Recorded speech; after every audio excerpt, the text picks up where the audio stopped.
Today we're with Debbie Bond. And Debbie, where are you from? Oh, what a very complicated question you asked me, Jerry. I was born in California.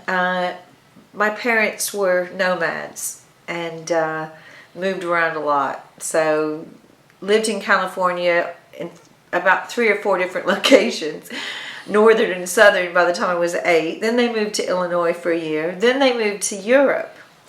And so I lived in Europe, but that includes like a lot of different places, and West Africa, until I was 22 and I came over here. So, and have been here since. So unless we start disclosing ages and all that kind of distressing subject, then I have been here a long time, since 1979.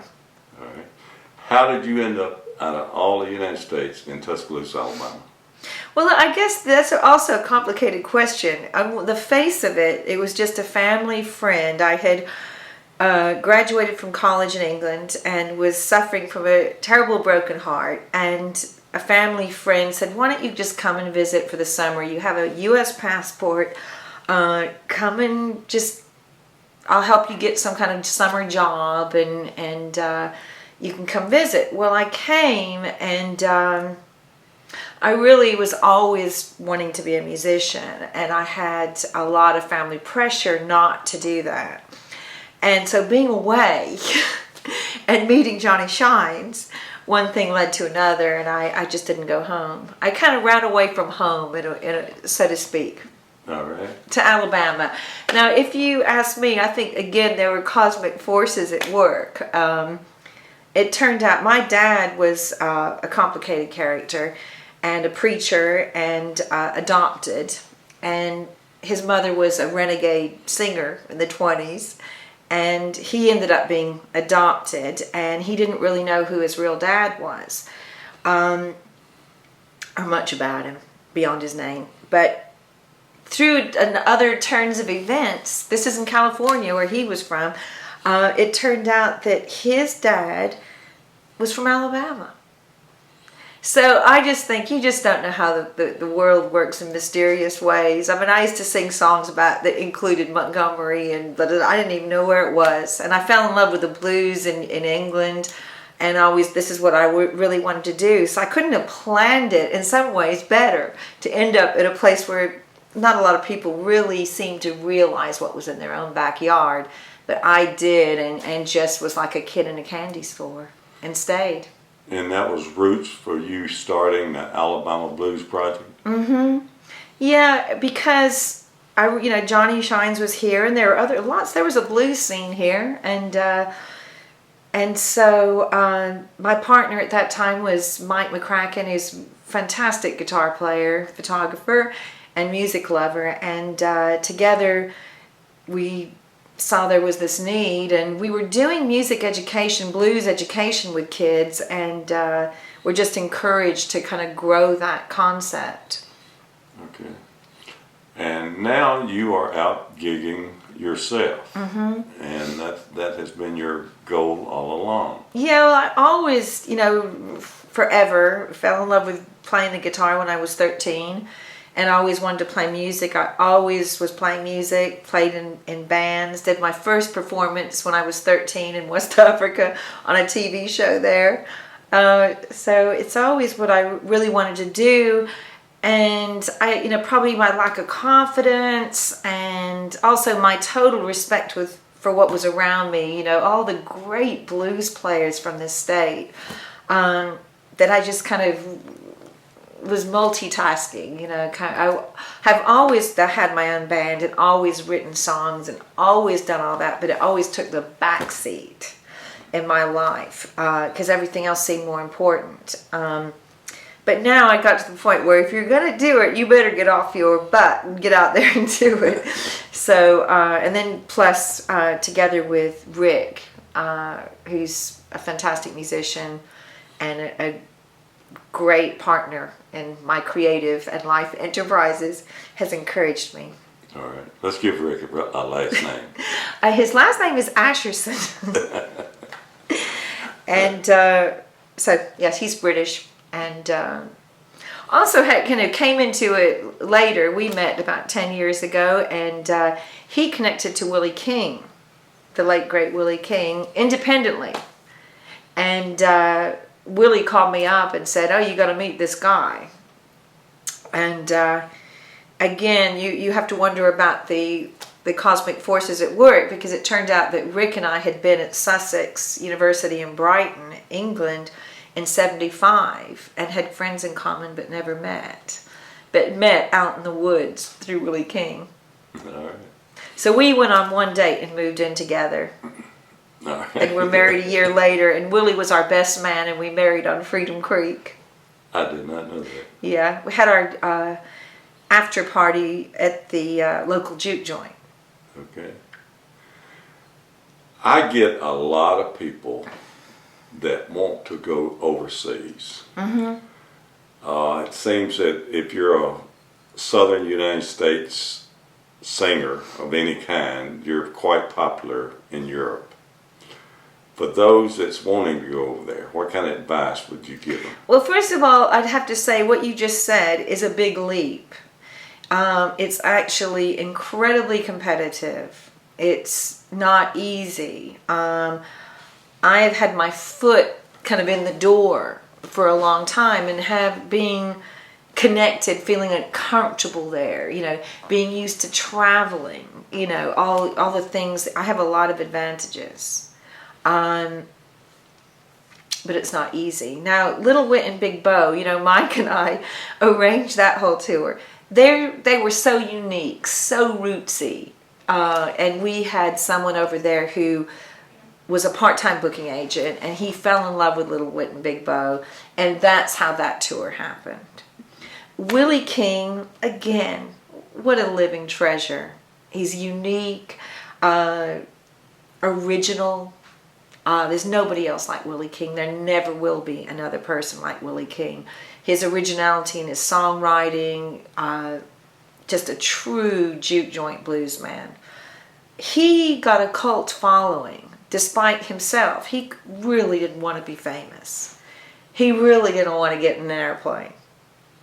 But despite that, the kind of the word of mouth thing, people fell in love with Willie in Europe and wanted him so bad. They just begged and begged till finally Willie couldn't say no. And so we had the good fortune to do 3 really significant tours with Willie as his band. In my case, here I'm, okay, coming at this a little later in the day, but I have quite a history in terms of who I played with, and a lineage that I come from. Played with Willie King, Eddie Kirkland, Johnny Shines, Little Wit, Big Bow. I have this track record. So all that is important, but it's still really hard. Ric and I this is our second tour, me as the featured act, and we're doing it pretty much ourselves. And this time it really is. So far, all the shows we've booked ourselves.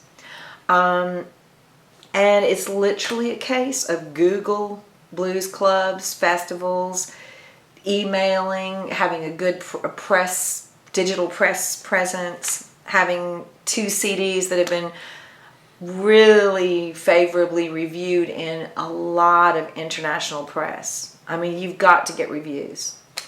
And even with that, we have to have a booking regime. I mean, we've worked up a database. We have a system every day, because the time difference, we get up, we go, who are we supposed to call today? And you recall, you email, you just think, do I know anybody? And we actually know very few people that can actually go, oh yeah, for us. And booking agents, both in the US and in Europe, really won't look at you unless you're making over $100,000 a year already. Or unless you're a very unique traditional blues artist, who's going to be dead soon, perhaps, or just already made it really big here. I mean, it's not easy. It is really not easy. I don't even know what our phone bill is like since we've been really hustling this since January and the end of last year. But we are breaking into some festivals, and so that's very exciting. So that I don't know, what to tell people is just, you've got to do this because you love it, and that you almost can't not do it. You've been there. You know the blues genre, but by osmosis, you should know how the music scene is for other genres over there. Is it basically the same thing, or is one easier than the other? Well, I think I'm in a real advantage at the moment in one sense, and that is that my music is not traditional blues. In fact, I think the whole blues genre has got lots of squiggly edges right now. My music has jazz, soul influence, even some country influences. And there's this whole Americana genre, which is that's what it is. Although even that word has different connotations to different people. For some people, that's acoustic singer-songwriters. Mm-hmm. And I'm not that. But somehow I'm being accepted in a lot of different kinds of venues. So I can play a duo thing with Ric in a songwriting festival because I do mostly original music. Or I can play juke joint and go down the blues, really more straight ahead blues thing. Or, play a club date with a band.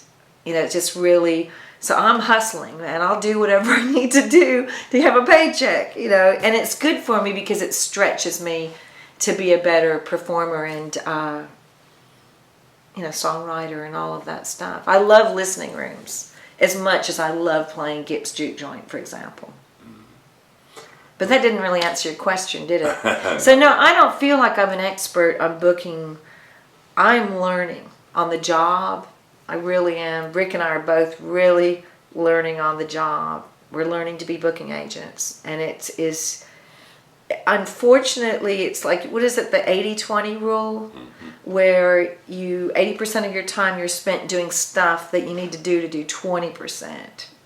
And whoever thinks blues, any musician who is working for a living is, like this undependable, low down, whatever. I mean, the truth of the matter, to be working, you've got to hustle, you got to work hard, you got to be so disciplined. Otherwise, it's like, your stuff's going to be in the pawn shop and you won't have a roof over your head. Hence, what's the definition of a musician without a spouse? Unemployed. Homeless, yeah. Homeless, yeah. Now that was, anyway, never mind. Yeah, same thing, twist. It's kind of like Alabama Auburn joke. Yeah. Where do you see the future for Debbie Bond? Well, I would definitely like to keep on doing this for as long as I can get away with it. And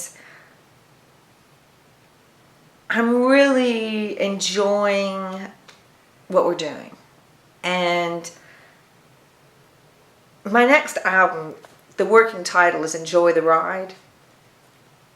And I feel a bit like that, needs to be my philosophy, because you can't count on what's, oh yeah, I'm going to, the whole music business thing right now is in such a flux. You can write all these songs, but, how to make that transfer into a paycheck, with radio play. I mean, it's never been straightforward for the grassroots musicians. It's never been straightforward. But, now at least means we can afford to make our own records and sell them, whereas before you did need a label. But the flip side is that, you're having to find your own way out here. And streaming and all that stuff is not really necessarily helping people get more royalties. In fact, it seems to be a lot of this guys that should be really successful are getting shafted, so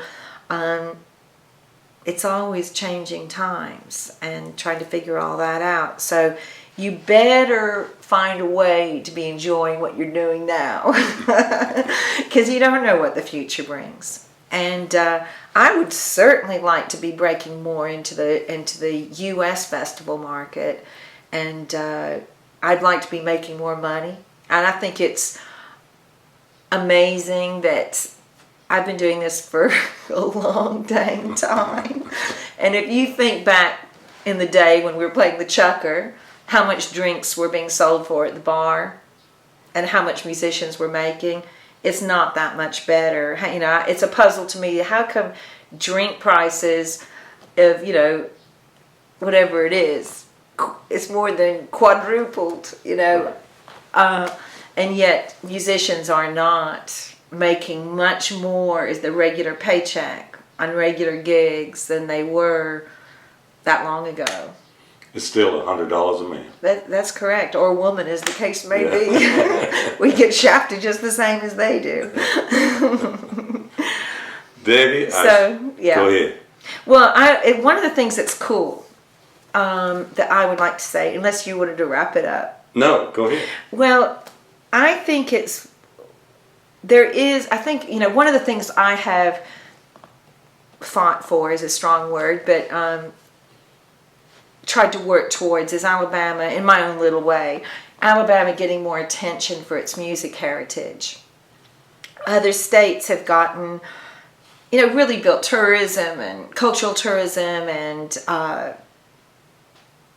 their musicians and the restaurants and, you know, what blues trails and all that good stuff like in Mississippi. Alabama really has not benefited, or we really haven't capitalized or celebrated our music as we all would wish. And I know that's your big thing too, Jerry. And but one of the cool things is I think that the Muscle Shoals film has really helped, even though, I mean, I'm not a Muscle Shoals expert, but from what I hear, it really has missed big chunks of that story, which were also important, and musicians that were important. But nevertheless, it has created a buzz. And Alabama tourism has also helped. They've been doing sort of promotional things in Europe about our music. And so now that's one thing. When I mean, one of my experiences was calling up a festival and saying I was from Alabama, and I'm saying, oh, cool, yeah, Muscle Shoals, and oh, yeah, Alabama music, and we're going to have a stage called the Sweet Home Alabama stage. Killer. And so Hannah Aldridge is there. I think she might be the headliner on the stage, and then Lisa Mills from Mobile, and then me. Have been booked on that stage, and other people are also being booked. The story's not over yet. And that's an Americana festival. So that we're being billed as 3 Alabama sweethearts. So that's cute. Anyway, so I really respect those 2 women very much. And so it's fun to be with them. And we've never played on the same stage here. So it's kind of cool we're going over there to do it. Now that you've mentioned women singers, there's a lot that hadn't been recognized in this state. And I know you know a bunch of them. Absolutely. There's so many great blues women. There are a lot of great blues men. We have a thriving blues culture and always have, despite the lack of recognition. People don't play the blues and they don't do what we do because of money. Let's face it. I mean, that's not, you know, it's, you do it because you have to do it. And somehow we find a way. There are so many great blues women in the state right now. Eleanor Spencer, Miss Johnny. It's always dangerous when you start saying names because you're going to forget somebody. Shar Baby. Sassy Brown. Anyway, I just know there are B.J. Reed, B.J. Miller, Caroline Shines, and Rachel Edwards, who I absolutely adore, is one of the up-and-coming, you know, fantastic singer. So yes, we have a amazing number of great blues women. Say Elnora Spencer before she calls you. I said that You first. did say, I said Elnora Spencer first, and she is one of the elder stateswomen of the blues, and just has a gorgeous, gorgeous voice, and she is wonderful. And of course, you're not allowed to show the hesitation. Deidre Hurdle is another wonderful Alabama blueswoman whose husband Keith Ruff, and they actually came very close last year to winning the Blues Foundation Blues Challenge.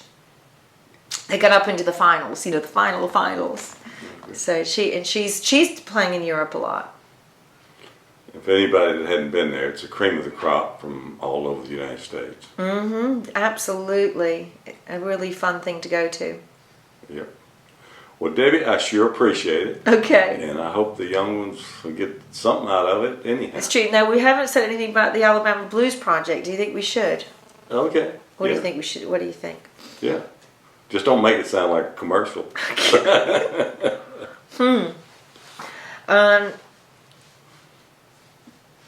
I'm very, very happy that the Alabama Blues Project is thriving.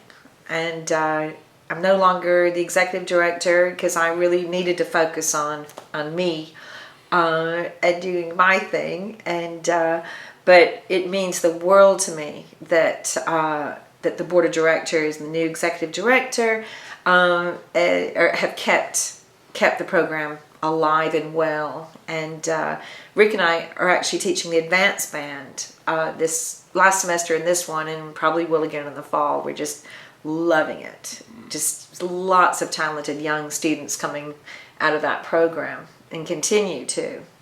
Rachel Edwards is what was a former student. Jonathan Blakeney is pursuing a really good musical career with original music. And there have just been so many more talented students. Jimmy Hill, sax player. So I am thrilled. Carter. Tyler. That's exactly who I was thinking, but I couldn't think of his. Yeah. Tyler Carter is another extraordinary guitar player who's come out of, well, we can't take all, these kids have done work themselves, but I think the Blues Project has been a huge influence on them. Had to be. Definitely. Okay. Well, we thank you. And thank you, Jerry, for everything you do for Alabama music. I mean, it's so important, and I know people who know and see what we have here, it gets under your skin, and you just have to preach about it. Yep. Thank you. Thank you.